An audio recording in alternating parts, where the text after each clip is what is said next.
ત્રીજા નંબરમાં કીધું છે ઘી.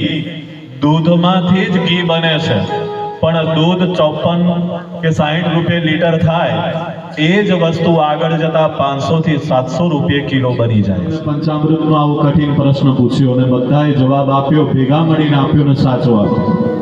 એક જગ્યાએ મેં આવી રીતના પ્રશ્ન પૂછ્યો ને તો મારા એક ભાઈ ઊભા થયા, મહારાજ આવી રીતના 100-200 જણને હેરાન ના કરો, હું એકલો જવાબ આપી દઉં.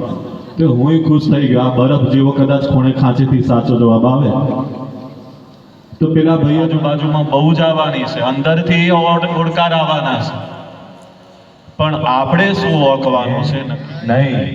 આમ 5 વસ્તુના સદભાવ છે. 5 વખત છાંટા પધરાવો પંચામૃતના દરેક જણા. ઓમ પંચનદ્યઃ સરસ્વતીમપી હંતિ સસરોદસઃ. સરસ્વતી જો પંચદાશો દેશે ભવત્સરિતા. પૂર્ણેક્ષુસાગર સમુદ્રવયાતિ નિમ્ના. મુક્તા ફલદ્રવ સુધાધિકયા મહિમ્ના. સર્વાંગશોધયામિ.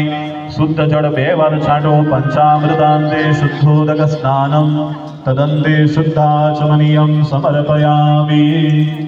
એક પુષ્પ લઈ ભગવાનની આગળ પધરાવજો. મૃત્યુ જરા વ્યાધિ પીડિતમ કર્મ બંધને. ચમચી ભરીને પાણી રાખવાનું અને એના પૂર્વારાધનેન પંચામૃત ભગવાનના ચરણોમાં સમર્પિત કરો. અને હવે ભગવાનનો મહિમ નથી, આપણે અહીં અભિષેક કરીશું. ઓમ નમઃ શિવાય.